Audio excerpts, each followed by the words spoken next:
In this video, I want to talk a little bit about designing your own cross-stitch patterns as well as your own blocks for printing, and as well as stitching outlines, borders, or at times even the entire pattern with a sewing machine instead of hand sewing.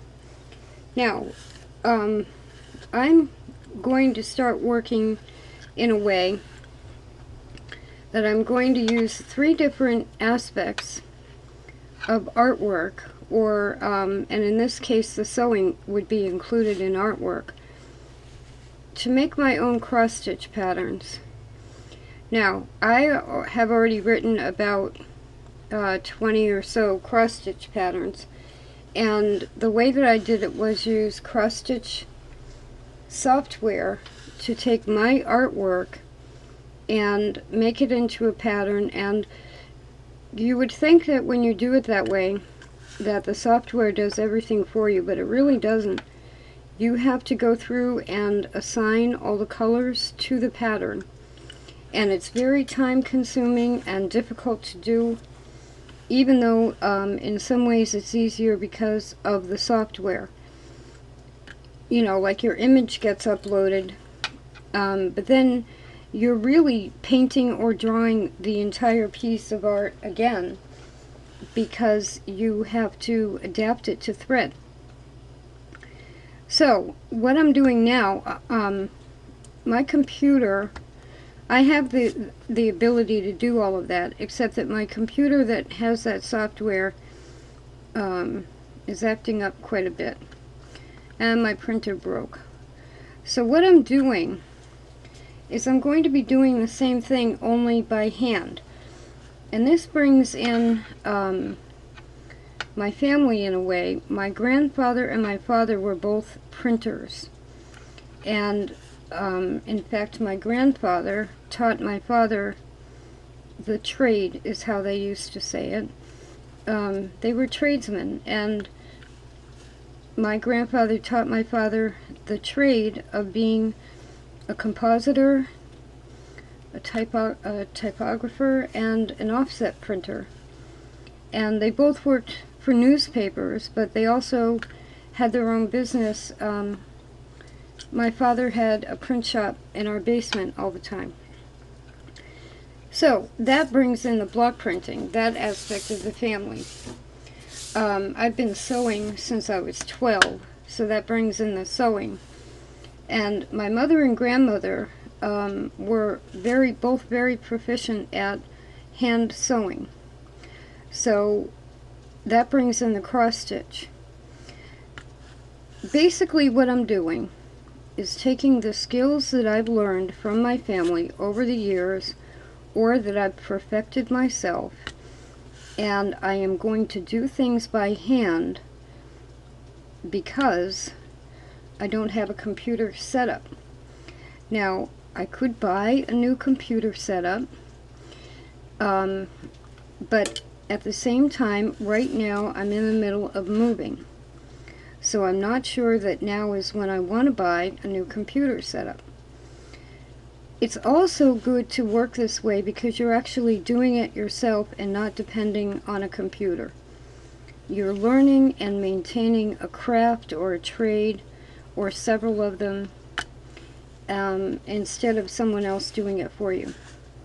So what you see me doing kind of in the view is the first or the last step, depending on how you work. What I'm doing now to design a cross-stitch pattern is I am making a sketch, a pencil sketch.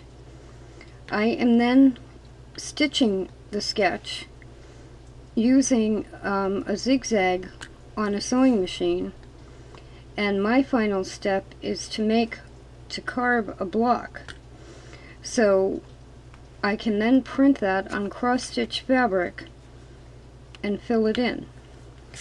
Now this is kind of a detailed drawing. This is a drawing of an ant that I had come up with when I had my ant farms.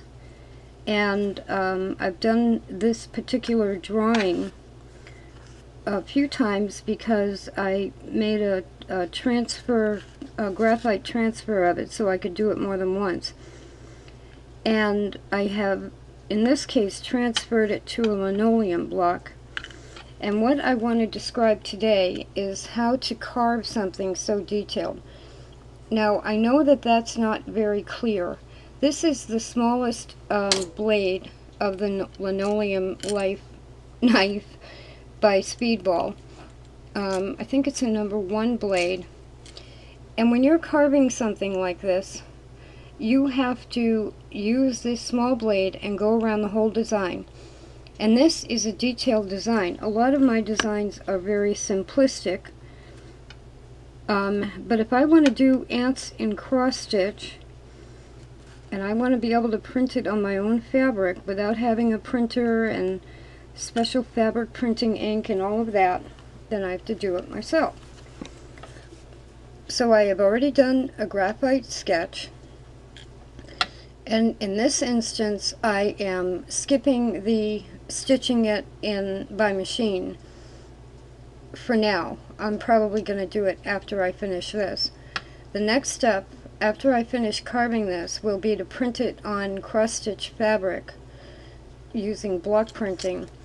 And when the advantage to carving your own blocks of your own artwork is because you can do the image more than once in different ways. For example, another block that I just carved yesterday is a tree.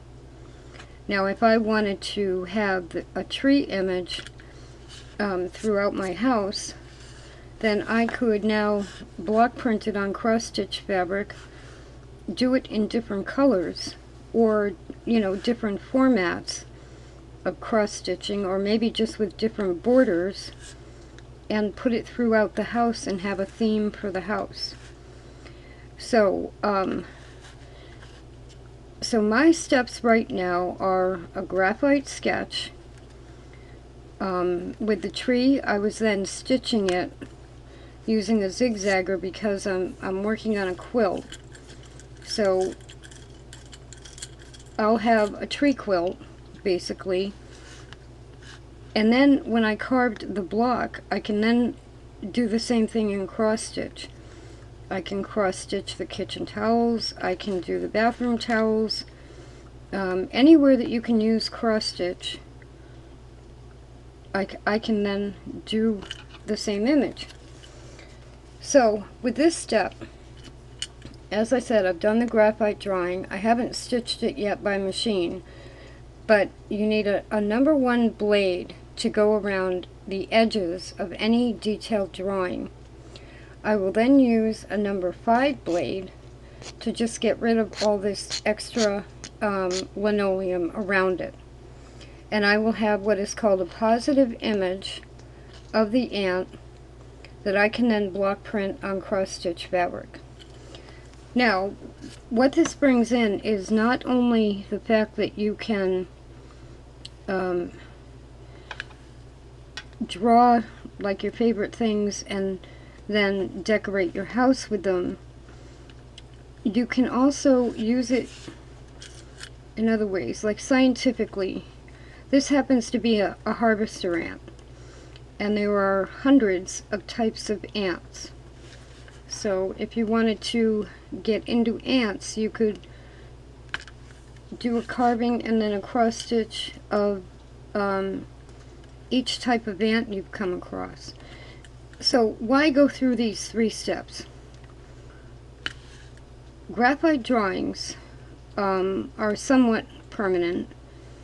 I'm working in pewter right now instead of graphite, so pewter and other metals tend to fade. I was saying that pewter and other metals tend to fade. Now here's a sketch I did of a pine tree, and as you can see, I have it kind of in front of an off-center rectangle. So that's a design element. the way that I have that. So that was my first step yesterday, and that's in pewter. Then my second step was to use an automatic zigzagger on a sewing machine, and this is just a test patch. And I'll be talking about that part of it later, because I ran into a couple of things with the same zigzagger on two different machines. But anyway, this becomes a quilted block that will now be part of a quilt. I did this one to figure out exactly how I needed to set the zigzagger and what I needed to do and everything. And so there's the second step is the stitching of it. And then the third step was the block that I carved at the end. And you can see it's nothing at all like the original sketch. Or this one. They're all different, but my final step was the block itself. So you could also look at it that it's three ways of thinking. So you're in a park, or you're eating lunch, or an idea comes to you and you make a sketch. Either in graphite or in pewter, or metal point if you're working in metal point. Then you want to just work out the idea a little more. So you stitch it in fabric, and what this becomes, if you're not making a quilt, and I'm not sure yet whether these will just be by themselves or whether they'll be a quilt. What this becomes is a more permanent way of keeping a record of your artwork. In other words, you're drawing with thread. Now this is, the branches are different and everything, but this was my design, basically. And I know this is there's a long story with my white pine, so, but this is one way I saw the white pine. But now I have a permanent record in thread of the white pine. And when this pewter drawing fades, I'll still have a second step of my thinking about it. So once you sketch it out, whenever you sketch something, you usually add more than you really mean. Then when you stitch it, you've removed some of that. And by the time you get to the block printing, you've removed all the extra stuff you don't need to talk about, and you're saying exactly what you mean. So I'm doing the same thing now. Oh, and then this one, the outline showed up, so it's fine. This then got printed on cross-stitch fabric. This is still wet. I used fabric ink, and this particular print, I didn't have the block inked enough, but I can tell where the outline is. And this block of the tree is actually a negative image, because it's the square around it that's positive, and the tree itself is negative. Whereas the ant that I'm working on will be a positive image, and the space around it will be negative. But anyway, so now, if I want to make this tree at midnight, then I put midnight blue all around the white tree. And I can then use this image all through the house. I can do whatever I want with it, like I said. So this is an example of the three steps: a graphite or metal point drawing, then stitching it, and then making a block of it. Especially if you know that you're going to be using the same type of image more than once. So then as an artist, you have your sketchbooks, which a lot of times tell who you truly are as an artist. But you also have working with thread, which is in some ways foreign to drawing, because you're manipulating a machine and you still have to come up with the same idea. It's a wonderful way to stretch your thinking as an artist. You also end up with a permanent, or fairly permanent, image of your idea. And by the time you get to the block printing and then the cross stitch, you are now embellishing your own idea. When I go through with this, I'm going to do this one with a black cross stitch only around the tree. I'm embellishing my original idea.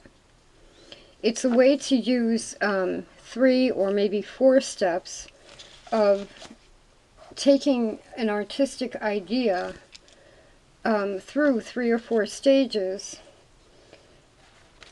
and growing with it. So by the time this ant gets stitched, I already have the drawing. I would transfer that drawing to a piece of fabric, stitch it, then do this step, which is carving the block, and then printing this on cross-stitch fabric. By the time I get to cross-stitching around it or cross-stitching the ant, I'm finalizing my own thinking about this piece of art. So it is 4 stages of doing your artwork, but it's also it's really expanding your thinking. And like I said, it's learning or maintaining the idea of having a trade. So if someone says to me, what do you do? And I say, well, I'm an artist. And they say, oh really, what do you do, paint? Because especially here on Cape Cod, most of the fine artists are watercolor artists, and they paint lighthouses. And then that's how you get into a gallery, and that's how you get your work sold, and you become famous, and all of that. And that's wonderful if you're good at watercolor. I'm not very good at watercolor. I can do it, but I don't enjoy it. And that's the difference. Doing the things this way, and I've kind of been doing it anyway, but not all at the same time. But doing it now all at the same time, without a computer, without any help, really, from anything electronic, except my sewing machine, which is a hand crank right now, I am maintaining my integrity as an artist, but also my thought process. Now, I've been an artist for over 40 years at this point, and I have certain standards. Like, I will do things a certain way, but I won't do them another way. Professionalism is a big standard for me. This enables me to not only use my artwork by cross-stitching it onto functional items, but it enables me to maintain the thinking of being able to expand yourself as an artist. So let's say some situation comes up and somebody wants, I say, oh, I'm an artist, and they say, oh, I really wish you were a decorator. I need this room redone. Well, I've already got the skills to do that, because I can take my images and I can put them into fabric. And I can take this step and put it into the visuals of printed fabric. Or if they say, you know, I've got this photograph of somebody and I really wish I had a more permanent thing. Okay, so you take the photograph from the person and you make a drawing of your own from it and go through this process, and you can then provide the client with a cross-stitch, either a cross-stitch pattern or a cross-stitched item of their photograph. Now, here's where the ant is. I've done the carving. I usually spend more time with the number 5 blade, taking the surrounding linoleum off, but today I'm also going to trim this, because I have found with linoleum it prints much better if you don't have any of these extra edges around your image. So I'm trimming it just with regular scissors, right around the image itself. And they can, you know, so your block ends up looking a little weird or weirdly shaped. But as long as it prints correctly, that's all you care about. So, part of the reason I'm making this video is because, obviously I'm in a situation now where even if I bought the electronics, I may not be able to use them all the time. And today's world is a digital world. So this may seem like it's the slow way of doing things, but it isn't. What I am doing by taking these 3 steps, from a drawing to fabric to the block printing and eventually to a cross-stitched piece, is I am maintaining different ways, I guess really to be financially viable as an artist. It's like keeping yourself in school even after you have your degree, because each thing that you're doing is going to be a little bit different. Nothing becomes routine or easy, and you're always challenging yourself. So sketching is one thing and one whole set of thinking. Sewing is a whole nother set of thinking. Carving is another whole set of thinking, and block printing and then cross-stitching is another whole set of thinking. Now, even though these are 4 steps, the tools you need are not very much. The carving of both any kind of a block, wood or linoleum, my tools will fit in a toolbox for all my carving. You need whatever colors of thread you want, a sewing machine, and a zigzagger. Either a modern one that can make, you know, small designs, or of course I always advocate the vintage ones. And you need a sketchbook and a pencil. And then the expense, if there is one, would be in all of the embroidery floss, which, you know, you can either buy the really good stuff, DMC, or silk. You can buy silk, or you can buy less expensive colors. So this is just the like an overview of what I'm going to be doing. And the next video I want to make will be about using an automatic zigzagger on small pieces of fabric to make a design. And the border on this was actually when I got everything set the way I wanted it. This is an original painting. Good or bad, it's an original painting. This is an original drawing. This is an original block. This is an original block. And my prints, if I print them on paper, those are originals. And if I print them on cross-stitch fabric and then cross-stitch them, they're fully original cross-stitches. You know, cross-stitch pieces. So there's the integrity of you as an artist. When you're using someone's software to create an image, you should really put created with blah blah blah software. There's a method to my madness. And in a larger scale, if I were doing this on a larger scale, many famous painters or artists start to hire apprentices. And so maybe I would have an apprentice that took the sketch and made a graphite transfer of it. Maybe I would have somebody who would remove all the extra linoleum off the blocks, or sand the wood and make sure it's not warped.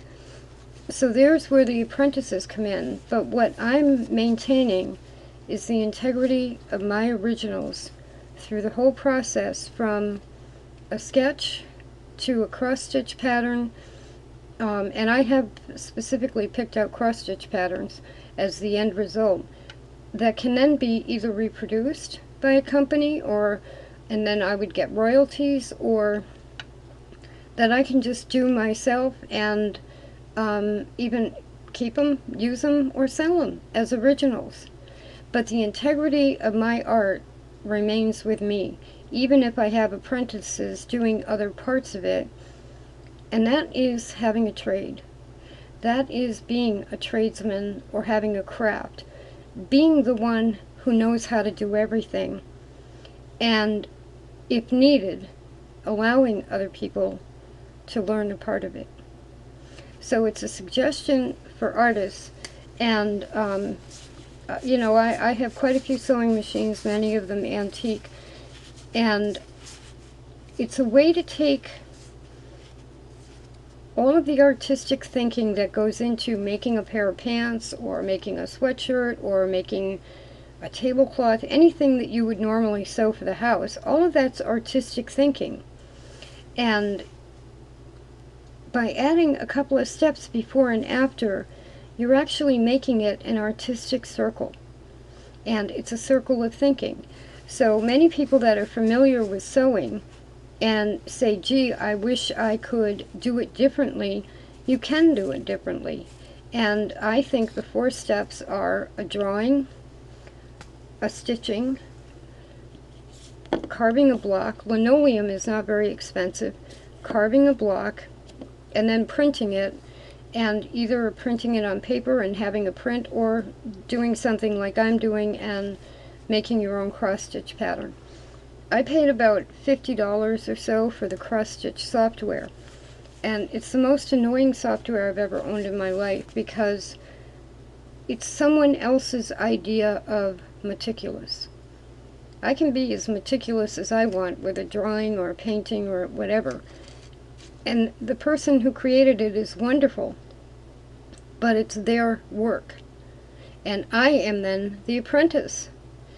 And this way, I'm my own artist.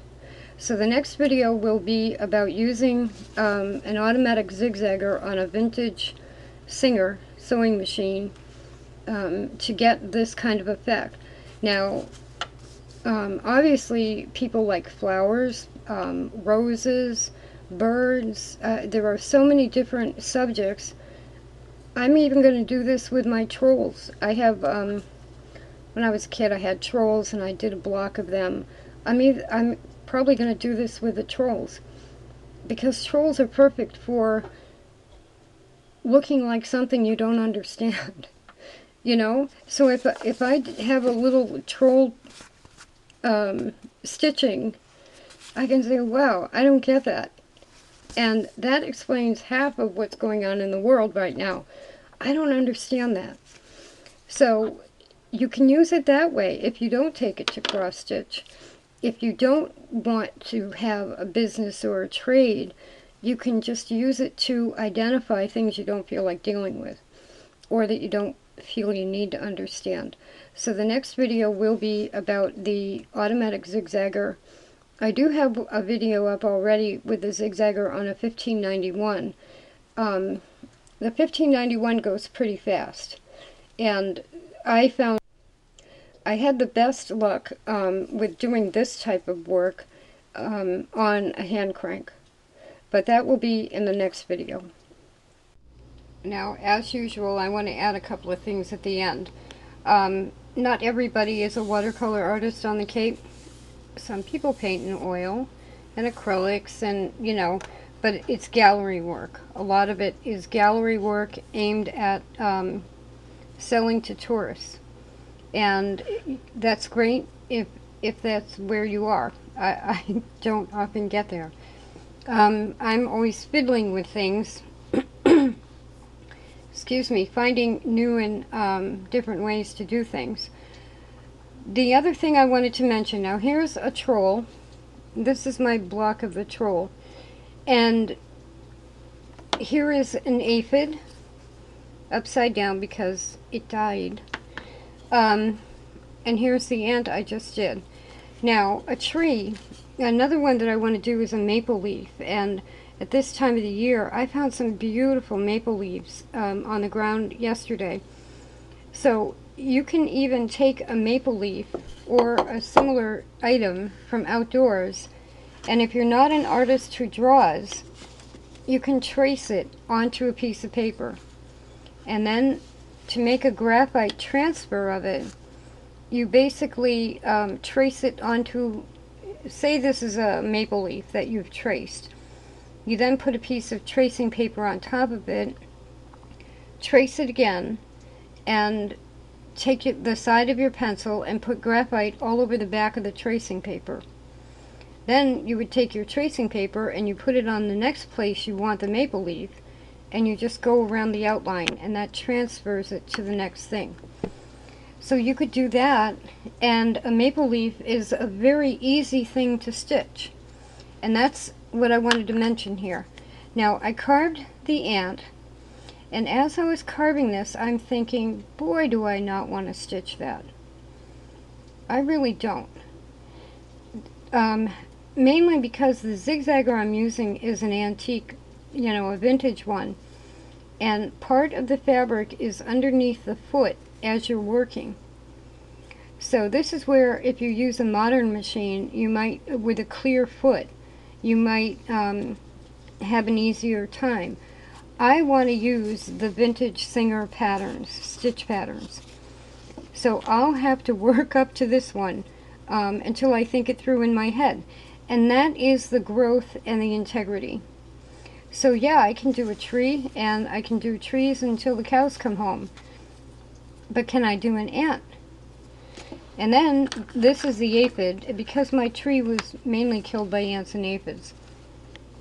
Oh, but there's also chemicals in the water that I have since discovered. So I think the ants and the aphids were actually a side effect to the chemicals treating the failing septic system, which was the only water the tree really had access to other than when I watered it. So anyway, here's the aphid, and I left this as a positive image.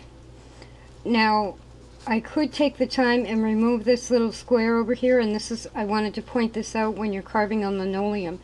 I'm just going to cut that off anyway, so I don't have to carve it.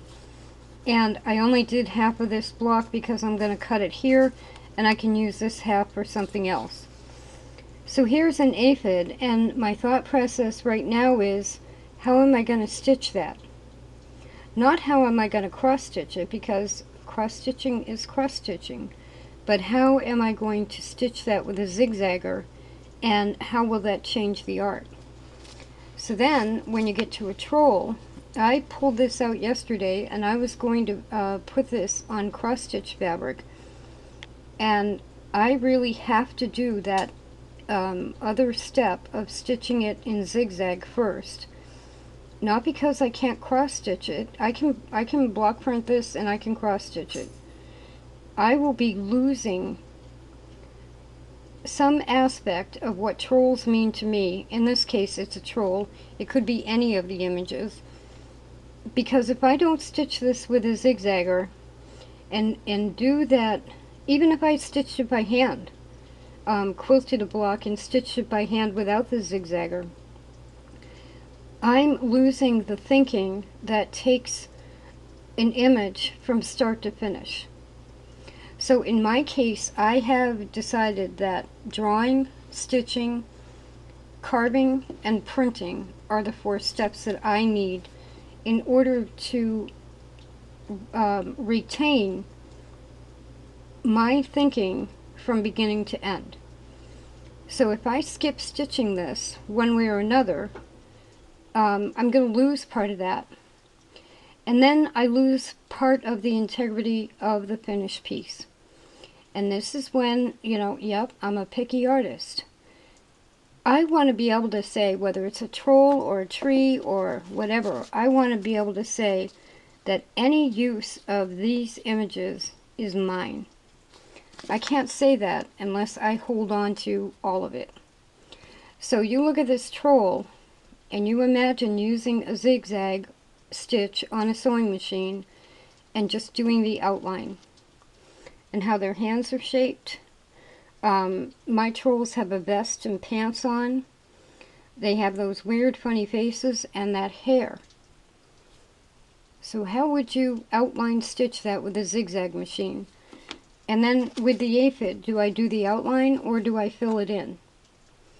Aphids are also called two-spotted spider mites. So it's got two spots. What do I do with the spots? Do I make them important or not important? Harvester ants are red, reddish, golden reddish. Do I make it that color or do I make it another color? Do you see how each step actually is needed? Because you're going to do it anyway.